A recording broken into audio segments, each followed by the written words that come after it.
it is time for, I wouldn't say they're a crisis, but they're an emergency update. Power rankings. Some of these critics, these pundits, I absolutely adore them lads. I have unbelievable time for them, but they're a great bunch, but it's not acceptable. They'd like to play the hard man when they're on it. It's not very pleasant when you're trying to manage a team. All you're looking for is a bit of civility and a bit of decency, but they just miss you like you know, you have nothing to do with the bloody occasion.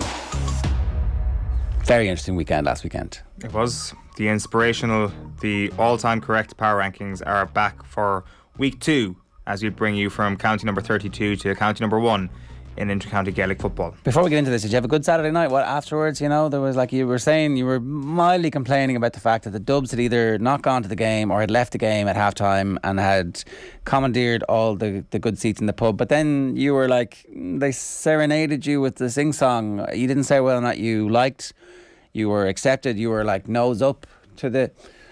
Oh, look at this smells like Jackie nonsense. What was your take on the sing-song and the rest of the events? Yeah, it was, absolute nonsense is right. I wanted just a cold, calculated post-match analysis sort of scenario, not a post-match sing-song. Who wants that? Who wants to be happy? It's all about being bogged down in the detail and just getting disgustingly at one with the statistics and the performance of both teams on show. That's all you want after a game. Well, I mean, you could do that the morning after when you rewatch the game, which you said you did rewatch the game. I don't know if you rewatched too many of the defeats that Kerry have, but certainly you were like, when I rewatched that game again, I got to see all the things that I was like, This is no word of like. I only actually rewatched the second half of the game, the second day. Okay, wow. Only getting what bogged a masochist. only getting bogged down in the grim details, as they say, of it. That's what the league is all about. Okay. Fair, I just woke up a little bit late. My dad had already watched the first half, so by the time I got there, it's just second half. So, but that's all I needed to see. The night was so good, I was laid up on Sunday. All he needed to see was the second half of that game, because that's the only half that mattered. Number 32. Yeah. We do the countdown. Number 32 is Carlow, staying put where they are. Understrength team at the weekend, got hammered by Sligo by 23 points. That's mad. Yeah, crazy. They're missing 8 starters. I think they feel quite screwed over about what happened the previous week, the 1-point defeat to London. Not happy with the referee there at all, but still losing to London. They were 10 points up to London, though. Yeah. Do you know, if you lose a game and you're 10 points up and you blame the referee, there's something wrong with the culture. Yeah. So they're not going well, I think it's fair to say. Wexford are in at number 31. They lost to Cavan at the weekend. Waterford, they drew a tip on week 1, lost to London by a point at the weekend, so they're in at 30. London then go up because they've won back-to-back weeks, back-to-back 1-point wins. Amazing. For London, and the good times are coming. I'm below to say that they're a promotion candidate just yet. I think that'd be a bit of a stretch given some of the other counties in that Division 4, but still, what a start it's been for London, and they're back with a bang after being out in the wilderness for a couple of years. Tipperary are one of the big fallers, the biggest faller this week. They drew at Waterford in week 1, which was a bad result, and then they lost by 8 points to Leitrim at the weekend. Tipper in a bad place. They're a one-man team at the moment. Conor Sweeney scored 2-6 for them against Leitrim at the weekend. If you took him out of the team, they would almost get relegated from Division 4. That's how bad they are at the moment. It's just not looking good, and I think the case now is that is it themselves or Waterford who are the worst team in Munster. They will hopefully come back over the course of the next few weeks and months and maybe a stronger championship from them, but right now it's not looking good. Leitrim are above them now at 27. Weren't overly flattered by the scoreline, I think it's fair to say. I mean, the 8-point win against Tipperary, like, if that had been a result that you would have been offered before the championship, they would have bitten your hand off for it because of the fact that they had Cavan first week up, so on paper they were due to be their two toughest fixtures, and they've come away from the first 2 games with 2 points on the board, so a great start in Division 4 for Andy Moran. Wicklow are up 1-26. Oisin McGrainer was one of the players who came off the bench to play really, really well. He kicked a leveller. He's been at an AFL combine in the not too distant past, so they drew at Wicklow, or they drew at Fermanagh, I should say, who were just above them at 25, and the story there was really kind of a tale of two halves with a wind going in one direction. Fermanagh were 2-4 to 2 points up at half time in that game, and then obviously, as I say, Wicklow came back in the second half. In at 24 then, Sligo, they grinded it out in week 1, not so much in week 2. They killed them. The McEntee master plan is potentially coming together. They beat Carlow by 23 points. You've someone like Niall Murphy kicking big tallies for them at the moment. And then you've also got Pat Spillane Jr. Coming off the bench to kick a point for Sligo in that game. Louth at number 23. So what we have here was team number 25 playing team number 26 in the power rankings, Louth against Longford. What happens? Well, of course they draw, because these are the most correct, most accurate power rankings of all time. They're now up to 23 and 22 right now, Louth and Longford respectively. Sam Mulroy with a big equaliser in the 8th minute of injury time, but there had only been 5 minutes of injury time initially announced for that, so a little bit of controversy. Like Mulroy and Kieran Byrne, they're two half forwards, they're running the show for Louth at the moment, and that draw against Longford, a decent result, and that is where Longford are as well, just in front of them. In at number 22, Laois are in at number 21, a non-mover, after going down to Westmeath by 6 points. Antrim, disappointing result after a great start to the league for them. They lost to Limerick, so Antrim are at 20. At home as well. At home. Limerick are in at 19, and Limerick have made a habit so far of starting games really fast. They were 2-1 to no score up after 10 minutes at the weekend, so they just managed to hold off a bit of a second half drive from Antrim. So a 4-point win for them after beating Longford in the opening week. Limerick, one of the stories of the league so far. Down are a non-mover at number 18. They still have more Kilcoo players coming back. 6-point defeat to Galway at the weekend. That must have been, you must have been like, well, I suppose they can't really fall any further, can they? No. Like I mean, if they got absolutely hockeyed by Galway, it could have been a bit of a different scenario. And are they the worst Division 2 team in your rankings? I'm trying to think. I think they might be, yeah. Okay, well, that's fair enough. So you make them relegation favourites at the moment? Yes, just behind Offaly. Yeah, and I suppose the fact that they do have players to come back is different. No, I would actually, do you know what? I would actually make Offaly just edging it on being favourites to go down, but I have them ahead of them in the rankings because of what we've seen so far, and them shipping a 12-point defeat within their own division. So this could change. Well, this could change. Yeah. Look, I think Derry are all Ireland contenders, I have to say. I think that there's a good chance that Derry make a semi-final this year. If the draw goes their way in the qualifiers, I think there's a reasonable chance. I think Derry are where Armagh were last year, except with a better defensive structure than Armagh had last season. Yeah. And they'll have the back door. We'll get to them in just a moment, but Offaly did lose to them by 12 points this weekend. They're in at number 17. Cavan are up to 16 at this point. They were 9 points up against Wexford at half time at the weekend, and to be honest, they should have won by more. So they're winning, pulling up at the moment. Cavan, they're going to get promoted and they're going to win Division 4. Cork are in at 15, holding their place just about at the moment, but I think getting a draw against Clare was actually a very good result for them at the weekend.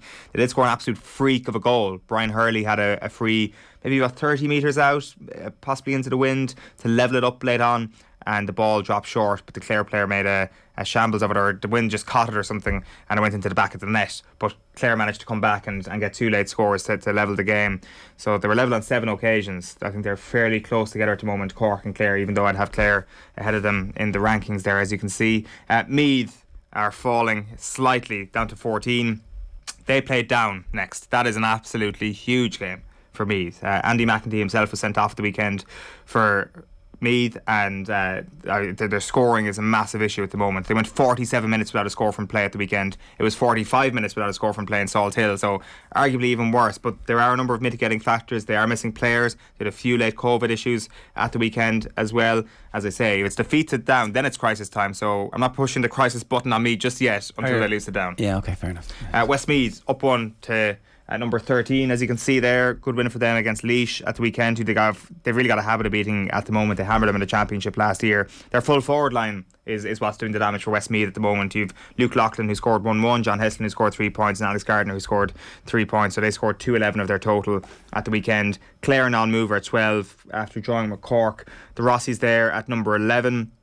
Big win for them at the weekend, especially with a lot of their club players still unavailable to come into that Roscommon side, so they'll absolutely be promotion contenders. And then we get to a little bit of a flip here between number 10 and number 9. You've called Derry All-Ireland contenders, and I'm not entirely disagreeing with that. This is not so much a reflection on Kildare, this is more a reflection of Derry and how well they've been going, pushing them up to 9th place and dropping Kildare down to 10.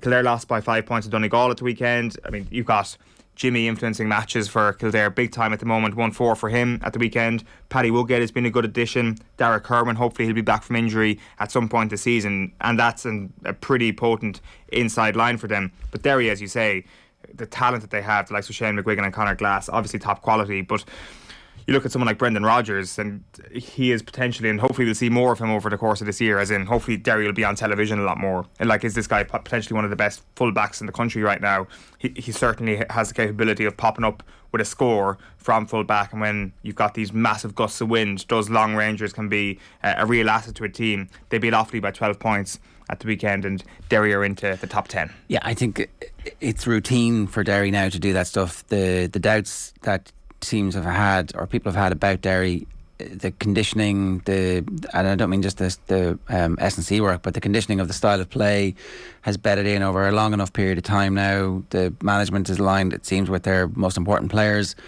Like, you would be pretty confident about what's coming down the tracks for Derry. Yeah, 100%. And it's going to be a fascinating Ulster Championship. They're going to be right in the mix for promotion. You can only say they're going to be in the mix, though, because Division 2 is so competitive that there is still a way in which they have a good league campaign and they finish third, for example. So it's going to be quite a battle. Who ahead? Well, Galway are Galway and Roscommon. Galway and Roscommon, I would say. And if Clare got the job done against Cork the weekend, again, that free goal, if that doesn't happen, Clare possibly win that game, you would have had them in that mix as well. They've constantly been nipping at the heels of the top 2 or 3, finishing third and fourth in that division. So you've got to keep them in the mix there as well. But I would say it's going to be a 3-horse race between Roscommon, Derry and Galway to get promotion back to Division 1. And going down is Down and Offaly. Okay. Potentially Meath.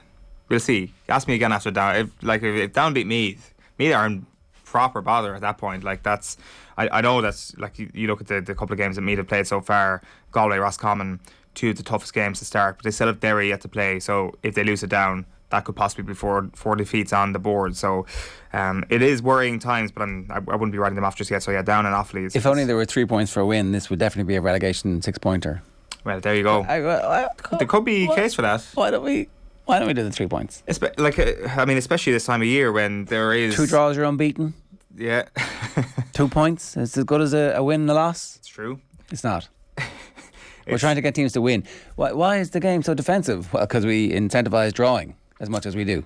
Like, especially this time of year when it could be like 9 points apiece, there is a real sense of playing for a draw at times. Let's not go for it, whatever we do, because we get a full point. We get half as much we get for winning. Yeah. Why would we risk that? Yeah. We move into the top 8, the first page of our power rankings. Galway staying put at number 8. As I say, I think they're definitely going to get promoted again. They beat Down by 6 points at the weekend. Paul Conroy was brilliant in the first 15 minutes of this game. Brilliant throughout. Like, he kicked 1-2 from midfield in the first couple of minutes. You had Damien Comer back. He came off the bench. So Galway at number 8. Monaghan, number 7, staying put there as well. They'll probably regret a little bit about this performance against Mayo at the weekend. They lost by 2 points, but they were very wasteful in the second half. McManus wasn't starting, comes on. So Monaghan, they're one of those teams who are going to possibly get up to 5 or 4 at some point this season. Can they break into the top 3 and do something special? I think recent form has shown that has been their ceiling. So that's where they're at the moment. Dublin then down to number 6 for the moment. If I had to predict it, though, this will be the lowest that the Dubs go this year. If I'm buying stock in the Dubs, I think I'm buying it now. I'm buying it at its lowest price. They might get down to 7. Okay, they were missing John Fogarty's piece today. He says he's not writing their epitaph just yet. They were missing 7 of the starters from the All-Ireland semi-final. And it's not the players who are retired or anything. I need to find the exact one there. He's making the point that they were missing... Okay, almost half of the team that started last year's All-Ireland semi-final were missing. None of those 7 came off the bench or retired. I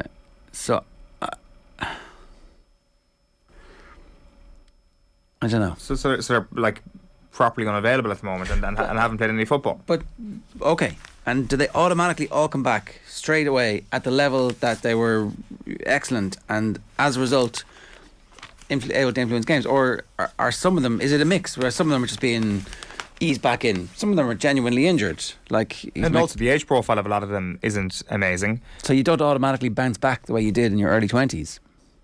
I think so, but at the same time, if you're asking whether or not they automatically come back into the starting team, they do. That's the situation that Dublin are in, that they will be starters. Yeah, okay, but that doesn't automatically mean that they're going to be way better than they are right now. I think there's a good chance they finish the season in the. Well, here's the thing: if they win Leinster, do they automatically get into your top 4, or Not necessarily, no, because it's not going. There will be a back door, but I would predict that they will get into an All-Ireland semi-final, because chances are they will play a weaker team in an All-Ireland quarter-final.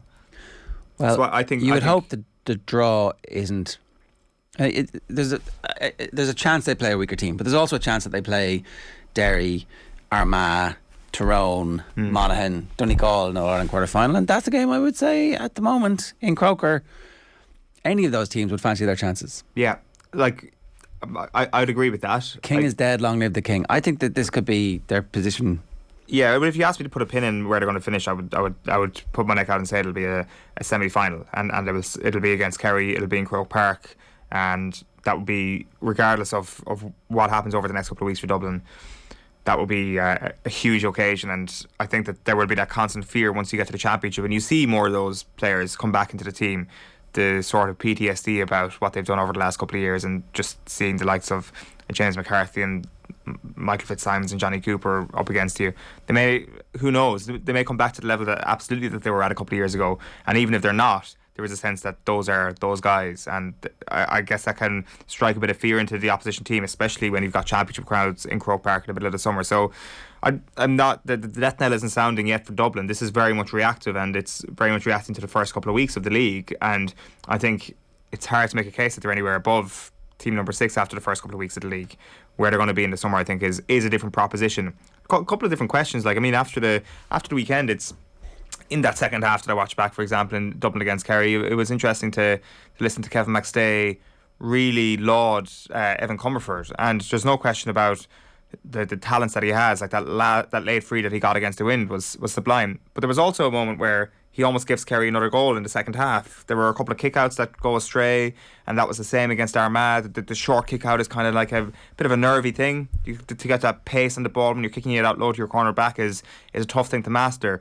And I'm sure that he'll come good over the next little while, but in the here and the now, in 2022, when you're trying to get one last tune out of, maybe not one last tune, but one of the later tunes out of those players yet to come back, Comerford needs to tighten things up, I think, a little bit between now and the end of the season. The way he's been lauded about by McStay, the reputation that he has, he's got to come good over the next little while. And yes, there have been great moments that he's shown already, but he is absolutely pivotal to Dublin winning the All-Ireland this year, or trying to give themselves a chance to winning the All-Ireland this year, because I think the performances have been mixed. Doesn't help when you're kicking into a wind and your backs are getting slaughtered. And I mean, there's a couple of those backs who won't be playing in the championship, whereas Comerford will be. So there's a different standard there. But that's just one of the things that I think will be very, very interesting. And I do think Dublin are better than Team 6 when we get to the championship. But as of now, Team 6, I think there are 5 teams they'll be out of the championship. In at number 5. Up a spot is Donegal. Now, of course, Michael Murphy and Jason McGee both got injured at the weekend. Murphy was gone in the 21st minute. McGee was gone early in the second half. So to beat Kildare, to beat another Division 1 team without Michael Murphy for the majority of the game is a pretty good result.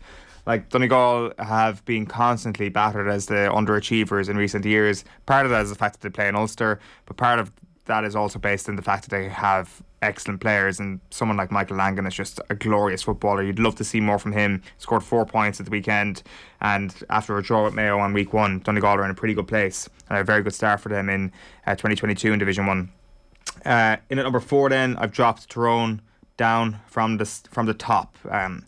A big drop. It is a big drop. Like, these are early season rankings, though. Precipitous drop. Are they the biggest dropper? No, Tipperary are. Okay, but in this area of what did Dublin go from park. 3 to 6?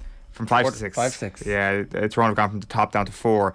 Because of the fact that these are early season rankings, they are necessarily volatile. So, I mean, this is a horse race. Everybody's jockeying for position. That's what's happening. They lost half their games at the weekend of the season so far. So, and they haven't won a game yet. So that's the reason why they're down to 4. But I still think there were enough impressive signs in the first week in particular to suggest that Tyrone will be fine eventually. And I mean, in the context of this league, that they may even be a contender. But Armagh blew them away in that first half, and the 6-point win at the end kind of reflects well on Tyrone, and maybe kind of speaks to their performance in the second half, actually. And Armagh are in there then at number 3. I mean, they've beaten the All-Ireland champions in the last 7 years in the first 2 weeks. 5-point win against Dublin, 6-point win against Tyrone to bring them up to number 3, and they have been one of the stories of the National League so far. Mayo then are up into number 2. I think winning Monaghan in the National League is an excellent result. You've got the old reliables performing outstandingly well at the back. Paddy Durkin, Lee Keegan, Paul O'Hora, some of their standout performers at the weekend. Like, I think the case for Mayo is that they flipped the cliche on its head, where I think in their case, defence has won them games, but they've realised that attack wins you championships, and their attack let them down in the final last year. And of course that is the massive injury that they suffered last week with Tommy Conroy. We don't know, I'm not sure if you've seen anything about Cillian O'Connor. We don't know when he's going to come back, and maybe they realise that they've just got to wrap him up and just hope that he performs his best over the course of the championship. But like, they've got a couple of performers who are now filling that void. Like, the goal from Ryan O'Donoghue at the weekend was absolutely class. They do have other forwards, even allowing for Conroy's injury, who are really, really good players.